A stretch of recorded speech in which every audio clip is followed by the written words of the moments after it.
Welcome to a special announcement episode of It's a Mimic, where you never know what you're going to get. I'm Adam, and with me today is Miaca, and we're going to get to know a little bit about her. In this quick episode of the It's a Mimic podcast, Miaca's going to roll a handful of times on a d20 table. We might just do all 20, but we'll get into that in a minute, and answer a bunch of questions so that you, the listener, can get a better understanding of who your hosts are and what unique experiences they're going to be bringing to the table during the next iteration of It's a Mimic. But before we get started, let's get into the three most important questions. One, what's your professional background and what do you do for work by the broad strokes? I am a learning designer for an agency that works alongside the government. So I'm not in the federal government, but I basically work at the contracting company that provides training for the federal government, if that makes sense. Well, that makes sense to me. I know what you do for work. So yeah, that makes perfect Yeah. sense. What other things have you done in the past? What's your professional background besides just doing Oh, wow. learning designing? I worked at a high school for about 7 years ish. Yeah. As like a teacher assistant. I was like a paraeducator slash English comp assistant slash unofficial learning designer, part-time ish. So I was kind of like a little bit of a jack of all trades, but I've worked in the special education department. Started off working with students with like severe disabilities, and then kind of moved up to like working in the general classroom with students who, needed help, just need a little bit more help in their classes. So I'm very familiar with all that. And yeah, it was a big part of my adult life working in the public school system.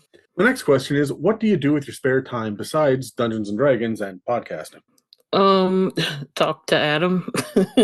I'm in a long distance marriage now for the time being.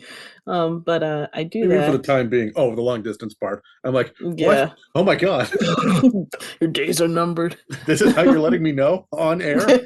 Right on your podcast. Yeah.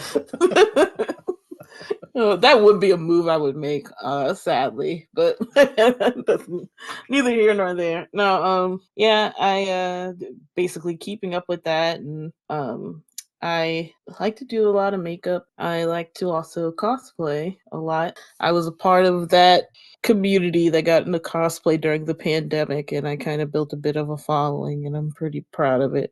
I haven't been as active as I used to be, but hopefully I can get back into it. So yeah. And I guess my last question here before we move on to, the chaos is, what D&D class best represents your idea of your perfect self?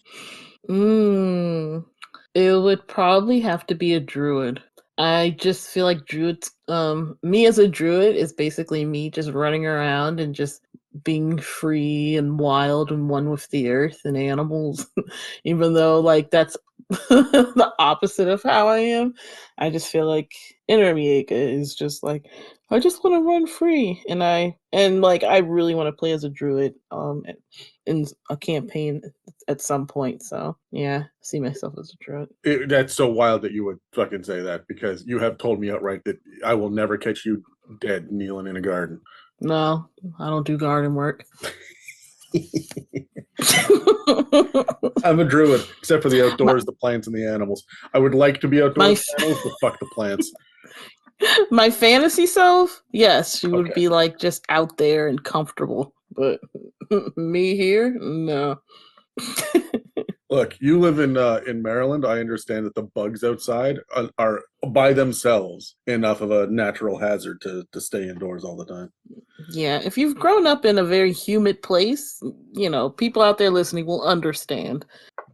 Yeah, you don't walk outside. You swim from your front door to your fucking car. Pretty Anyway, much. let's jump into the random questions. Now, this is going to be different from everybody else's that we've heard so far. We've already done 9, including my own, that have all been the same questions. But you and I actually recorded this once already, and we ran into audio issues when it was time to do the editing. So we've got to re-record. And as a result, I had to write 20 new questions because I didn't want you just saying the same answer and it being a little bit dull, or you've listened to a bunch of other people's answers at this point already because they've been released. So, Yeah. so 20 brand new questions. And I'm sitting here thinking, I may just want you to go through all of them just because I put the damn work into these questions. And if you're only going to do 10, I'm going to be sad. So All right, Bill. All right. All So do you have a right, Adam. D20 with you?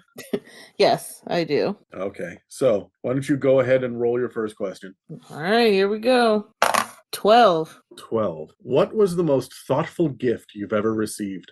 Huh. I feel like it had to have been a gift from you. Oh my gosh, I can't think of anything now. There's been so many gifts. Oh, I know what it was.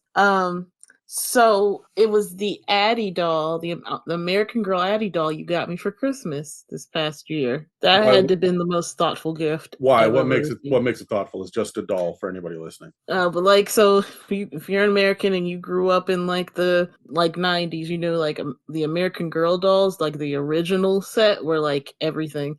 And so I never got it for Christmas. It was always the number one thing on my Christmas list. And my mom was like, "I'm not going to get you that because it's like a collector's item, right? And there's so much that goes into it, and it's a lot of money." And so my parents weren't able to get it for me, but it has just always been like a thing that I always wanted to get myself, but just always put on the back burner. So for Christmas, when I went up to see Adam, like in January, we exchanged Christmas gifts, and he pulled out the Addie doll, the Addie Walker doll, and I sobbed.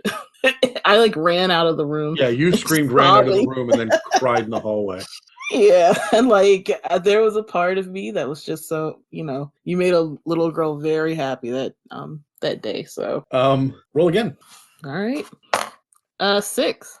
6. you're, you're hitting them right in a row. All right. What was the most romantic moment of your life? um Meeting you for the first day of meeting Adam. He was so cute. So, that was romantic. Hold on. Define cute. He wouldn't hold my hand, and I forced him to hold my hand, and then he kind of sighed and said, "Oh, finally," like a little nerd. It was cute. Shut the fuck up. Roll again. 11. Oh my god. Okay, so I put 3 landmines in here for you, and you hit all 3 right off the bat. What is your favorite thing about your spouse? All right. My favorite thing about my spouse. You don't have to answer this. I wrote these on the side. We haven't even done the D20 table yet. I just wanted to hear nice things about me. What? Adam? Not you wasting my time. You're the absolute worst. All right, so we have 20 questions here. We're gonna go. Oh my gosh. So, You're such a butt. so we have 20 questions to go through. I am so freaking happy. That worked out wonderfully. Oh my gosh. And And I was answering them too. yeah, I just went right along with it. Oh man. It has been a long, tiring day, and this just is everything to me right now. So, all right, I think we're just going to go in order. I'm just going to start asking you the questions because there's no point rolling. We got to go through all 20 questions anyway. But why don't you roll to find out which one we start at, and then we'll go through the whole list and wrap around to the beginning again. I want to roll. Okay, you go ahead and roll. But when we get 19 of the 20 questions, we're going to sit here for 45 minutes while you try to get a 3. So, All right, we'll do it. We'll do it your way. all right. All right, here we go. 16. 16. What's your one health tip for the internet? And no, it doesn't have to be something that you actually do yourself. You're allowed to be a hypocrite with this. But what's the health tip you have for people listening? You've got to watch your sugar intake, and that also means watching carb intake as well. People are going to hate me for this, but if you're having issues like losing weight or trying to be healthy, you might want to look into the amount of carbs that you eat on a daily basis, and carbs can kind of turn into sugar. So yeah, that's my hot take / diet thing. That's a good place to start for sure. What's your favorite thing about yourself physically? And I don't mean body, although you do you if you want. I mean, like, you think you have a great laugh, maybe a double jointed trick you can do, your ability to withstand spicy foods, you have great balance, or you have a great handshake, something like that. Can I say 3 things? You can go right ahead. Number 1, I love my eyes. I've always been told I've had expressive eyes, and I also learned that's because I'm a Pisces rising, so there you go for the astrologer lovers out there. Which is very rare, by the way, a Pisces rising. Two, I would be, what's the word, remiss? Yeah. If I didn't mention that I have spectacular boobs. Lady mimics. The lady mimics will not shut up about them. I cut it out of some episodes, but it is an ongoing joke, and there's at least 2 side chats that should just be called Boob 1 and Boob 2 for how much they talk about it. I did that for them. And number 3, what was the question again? One thing, your favorite thing about yourself physically. I guess I only had 2. I can't remember the third one. Well, we know what number 2 and 3 were there. So, all right. Moving on. In your opinion, this is radically different. In your opinion, what's the scariest way to die? Oh my gosh. I think some type of body event. And I know that may sound weird, but I mean like random heart attack, right? Like you fall over one day and you just like die. Like people who are alone and something happens to them and they're unable to call for help, and when people find their bodies, you can tell that they were trying to crawl towards help. Like something that you physically can't control because it is now happening and there's nothing you can do about it, and the only way to get help is to like rely on someone to save you. That's the worst way. The helplessness of it. Yeah, the helplessness of it. I'm sorry, Mike, I gotta tell this story, but there was this one guy who used to sell ice cream at a farmer's market a few years ago, and my mom was really good friends with them. And one summer or the next season, when she went there, he wasn't there, and the wife was still was like struggling to take care of the business. And she's like, I just found him one day. He fell over in the bedroom. It looked like he got up out of bed and like he just fell over from a heart attack and he died. And this was like a farm guy, like strong and took care of himself. And, he owned a dairy farm and stuff. But yeah, like that right there is just scary. Swapping gears again to get out of that darkness. Yeah, sorry.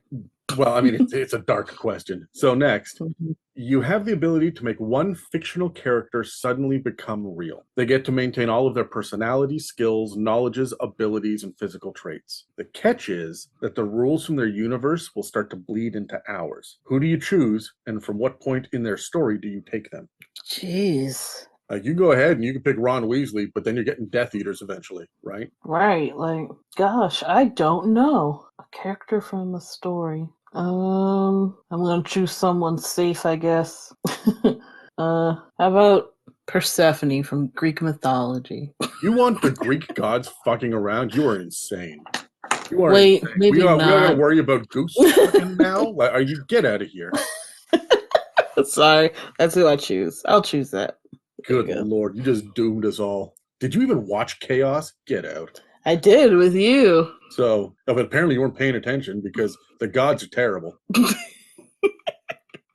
Well, like, just no apologies. Hey, just come in. Okay. Question. No, I can't think of anything. If you win the lottery and you get to take home $365 million, I'm not asking what you spend it on. We're just under the assumption you no longer have to work. What are you going to do to fill your days? I'm going to finally focus on my health. I am going to invest in some type of hobby. I may even try to write that book I've always wanted to write. I would focus on me and also try to like help family any way I can as well. I've got a bunch of follow-up questions, but we're going to move on. What was the best and worst job you've ever worked and why? Best job I ever worked? I would probably say the one I have now because it's remote. But there's ups and downs to that. Nothing about the job itself, just I get to go to work in pajama pants, so I'm happy. Pretty much. The worst job I ever worked was at a daycare. It was terrible people running it. The kids were cute, but it was just a nightmare. You had people who wanted to be teachers, but at some point failed to do so, and so they became preschool teachers and wanted to take their frustrations out on the staff that tried to help them. So that's a That was a personal issue I dealt with, but yeah, no, working at a daycare is. Urgh. All right. Of everyone on the podcast, who do you think has the most potential to achieve world domination in the name of evil, and why? And of course, you can't say me.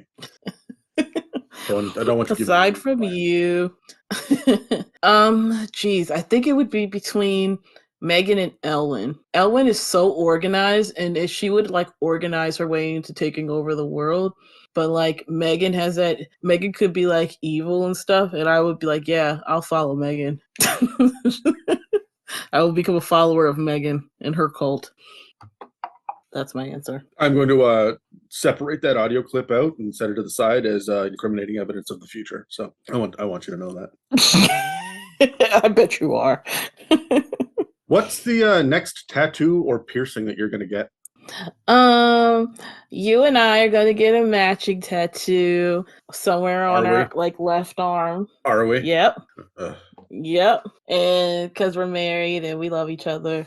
I have a ring for that, right? And we'll have a tattoo. And then the next piercing, I want to get a second hole in my ears. So where? Which one? Like on the lobe still, or are you going for? On the lobe. I feel like I need something extra there just to like, be there, something sparkly. So yeah. Oh, you're extra enough, love. No, I don't think so. All right. Describe your ideal retirement situation, assuming that money is not a factor. A home here in Maryland, a home in Canada. If money's no factor, I would like to hire a pilot and flight crew. No, I don't want that because too much room for error. Unlimited airline tickets. That would be my ideal retirement situation. And we never have to fly through Toronto. Never flying through Toronto. I know you don't give a shit about sports, but if it turns out that you could personally cure all cancers just by loving a single sport, which one would you choose to invest in? Gosh. It would be the sport my dad would pick. Well, your dad would pick hockey or football or baseball, depending on the day. It would be between baseball or football for him. And I would like to see what he would pick because I know he played baseball. So I would tell him to pick one for me. That's my answer. The question is, what would you pick? I don't know. Football, I guess. No, I hate the NFL. Baseball. All right. Okay. What is the sexiest uniform a person can wear and why? And you got to do one for men and one for women. Oh my gosh. Specifically uniform. Uniform? For men, I would say UPS guy. Fucking what? I just learned something. Fucking what? Do I have to be worried about your fucking Amazon deliveries? Is this why you have so many Amazon packages showing up at the house? No comment. No. No, it's the UPS uniform because the guys can wear those like tight brown shorts. I didn't picture short pants as being your fucking answer. Running around with a box under their arm, trying to do their job. All right, one for women. I should get you. All right, enough. One for women. All right, one for women. Police officer. I plan on being that for Halloween at some point. I just think it's cute. It's a lot you can do with that. Or fairy. Fairy's not a uniform. Which version of a police uniform? Do you mean like a legitimate police uniform, like where they're walking around, they got the vest and the walkie-talkie and everything? No. What, Adam? Hell no. It's the Halloween. That's bloody a uniform. That's not a uniform. That's a costume. Could be a uniform. All right. Okay, here we go. A nurse's uniform. Which one? The white dress or the scrubs? The scrubs. All right. Especially if you have a good shape. Next question. Some people, I'm not engaging with this the way that the ladies would. I know what you guys would be up to. You're expecting me to engage, and I'm not going to. Next question. Some people hold a belief that when a good person dies, they get to experience their own personal heaven. What does your own personal heaven look like? And what do you do there? I feel like I would wake up and my whole family will be there. Or those that have passed. I'd like to see my grandma again. I feel like it would, if we were like all gone, it would be me. There would be one spot where it would be my childhood that I could go to and go on like a vacation, the Pennsylvania countryside again, and go to Hershey Park with my family. But like, on the other side, it would be spending time with you, exploring, where you live in like Canada and doing that adventure, right? You and I being adventurous and stuff. That's what it would be. I want you to understand that your personal heaven of waking up and your family is there, and I'm there as well, is my personal hell. If I wake up and your family is at the foot of my bed, I'm screaming. I want you to know. No, you wouldn't. Like, I love your family. Get out of the bedroom. What are you doing here? I love you. The next question is, tell me about your favorite stuffed animal when you were a child, and do you still have them? No, we had a lot of Beanie Babies. I didn't really have a favorite, but we still have them. They are somewhere. You didn't have that one stuffed animal or a doll or something that you were just attached to when you were like 2 or 3 years old? No, if it was something, it was probably like a baby toy my mom may still have. I don't even know what it is. We were very spoiled children, but so You're a very spoiled adult too, but keep going. Yeah, so we constantly were like in rotation of toys. So all right, it was the 90s. It was the 90s. Economy was you just doing didn't well. have like that teddy bear or that doll or anything? That's wild to me. I thought every kid had that one. Oh, I had this little like monkey. I wonder where it is. I called it Monk. That's adorable. Was it like a little sock monkey, or can you like? It's like it was not a sock monkey. I forget. I think my grandma gave it to me. It came from like might have been Toys R Us or something. Yeah, that's crazy. I haven't thought about that thing in years. Now I got to go to my parents' house and find it. It was like brown and just like a cute little small monkey. If I challenge you to create a piece of art to put up on the It's a Mimic website, doesn't matter what it is, charcoal sketch, brand new recipe, some clay pottery, interpretive dance, a poem, or a funky as fuck bassoon solo, what medium would you use and what would your subject be? I would do something like it would be a recipe for some type of tavern shepherd's pie. D&D inspired. Really? Yeah. I was convinced you were gonna write a short story or do something like that. Oh. No, or do cosplay. There's no wrong answer. That's just like, it's wild. I didn't expect that. Yeah. I was going to say cosplay something, but I'm not sure what it would be. What's your best personality trait? And when has been a time in your life that you're proud of using it? I like being so silly, but I'm so incredibly shy. But the best time when like I'm using it, probably when I'm drunk and I'm talking too much. Yeah. It is so funny. I want you to know that. You are so silly. Nobody knows how silly you are. It comes out in the podcast, little peaks every once in a while. You're like fucking Gregory or the man in the bottle, or like you've had moments. My but respectability scale too. Everyone loves that. Yeah, right? Like you are low-key ridiculously silly and funny. And I literally am. Like I am, and like I'm so quiet, and I just like sit and listen and observe and stuff. Like, yeah. If people could hear the ridiculous songs you create, or they could see the way that you dance through the kitchen and stuff, they would not. They'd be like, "Who the fuck is this person? You are insane." 100%. My next question is, and I feel like I wrote this one directly for you. What is the most underrated, because you and I have had these arguments, what is the most underrated condiment, dipping sauce, and spice? Not your favorite, underrated.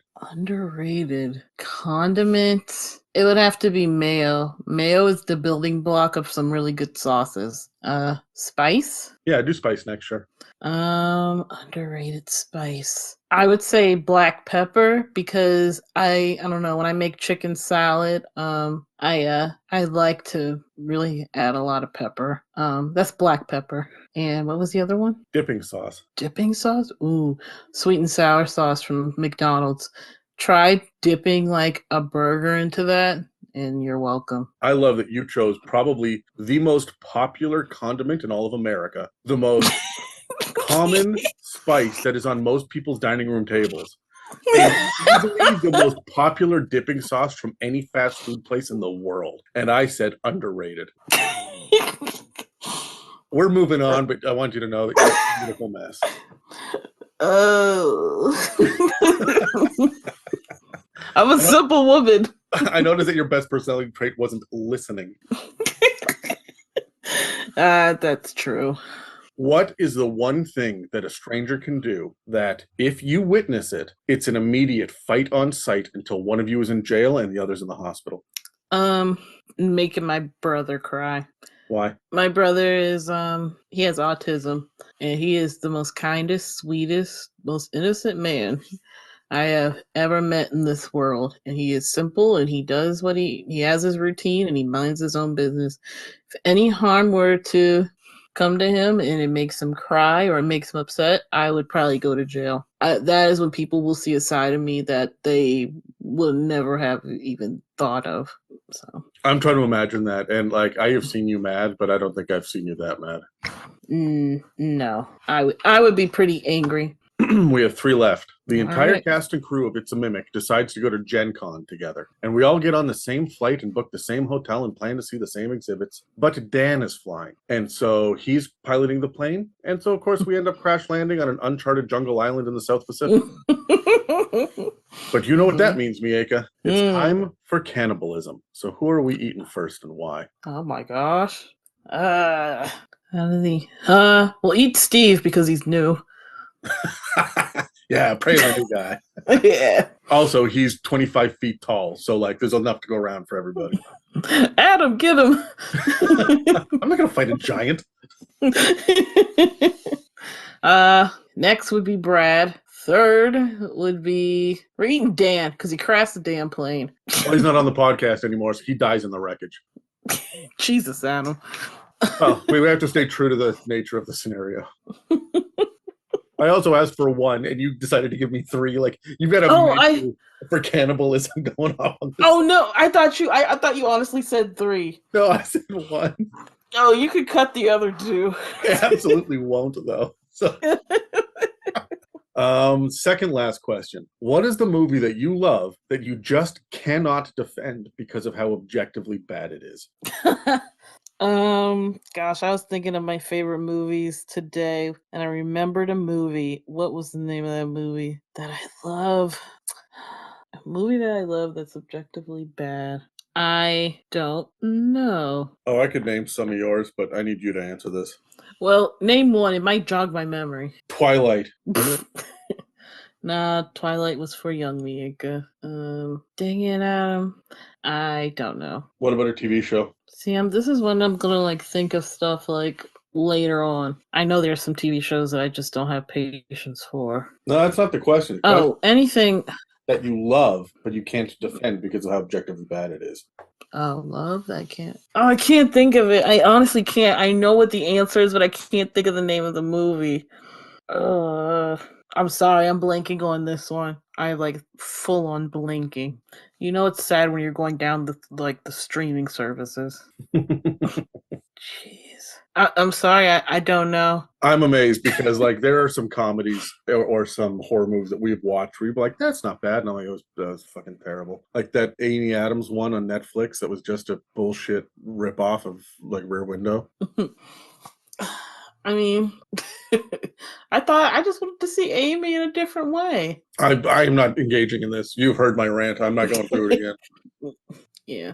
Oh, I know. Slender Man. Fuck right off. Moving on. Okay, for everyone else, the story behind that is that Miaca and I went to go see that on a date night, but we weren't really doing like a proper date night. We were waiting for someone to be available, so we were just killing time. And so we went and saw Slender Man because there's nothing else that even was remotely interesting there. And it is the objectively worst fucking movie I've ever seen. And I raged in the car afterwards for about an hour. Straight up, like nearly yelling about the poor decisions, the inconsistent storytelling, the bad performances, the abysmal writing. Like, how does this get money and people are fucking homeless? And I went off, and Miaca cackled her way through the whole thing and likes to bring up Slender Man at every fucking opportunity. So that's what that stupid inside joke is. It makes me mad every fucking time. Because I just wanted to know if he was nominated for. Shut up. The last question is. Yes. The last question is really the only one that I ported over from the first list that everybody else answered. What's the biggest thing that you've overcome that you're willing to talk about on the internet? All right, I'll talk about it. A bad, terrible breakup. And it's the kind of breakup where someone just drops you because they are now done with you. I think overcoming that and just getting out there and doing stuff. Can you talk for a second about the challenges that you underwent and how you overcame them? It's just you tell me to answer the question. Yeah, kinda. I love you. You're just Challenges. being very generic. I know.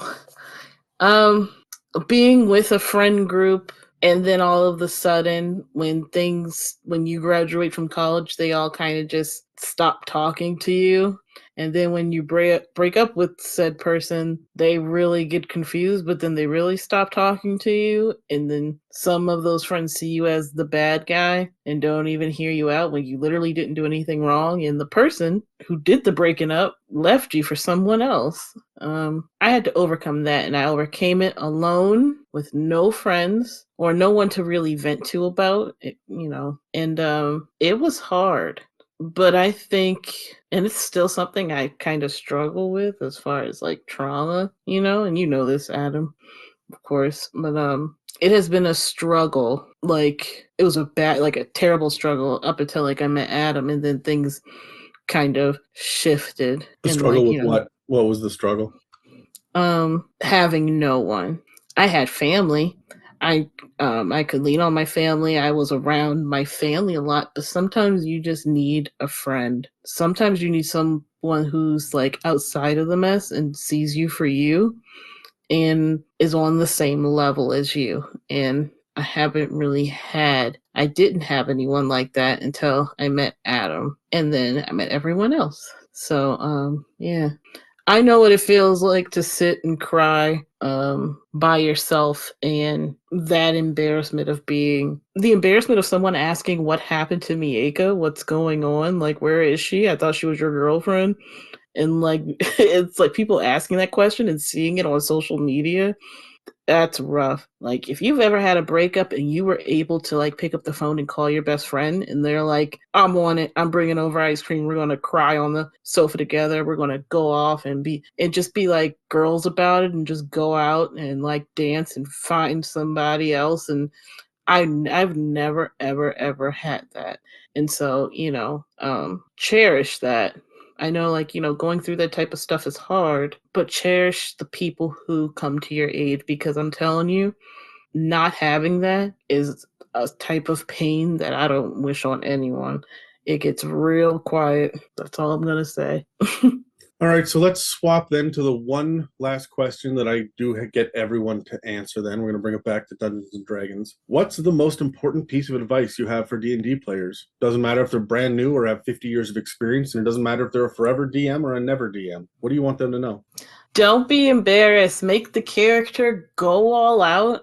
Like, have fun. Don't take yourself too seriously. Please don't take it too seriously. It is a fantasy role-playing game. Enjoy it. Enjoy, like, stepping into another world and, enjoy the world building, enjoy the relationship building. Really get into it and just have fun. So that's all for this Meet the DMs episode of It's a Mimic. Please take a second to engage with a like, follow, comment, and review to help push our engagement. And don't forget to subscribe to find future inspirations for your campaigns. If you'd like to support us, we have a store with some merch and a donate button on our website, itsamimic.com, as well as a Patreon. This episode and others can also be found on Spotify, Apple Podcasts, YouTube, and most other podcast apps. Thanks for listening to It's a Mimic, where you never know what you're going to get. Yeah.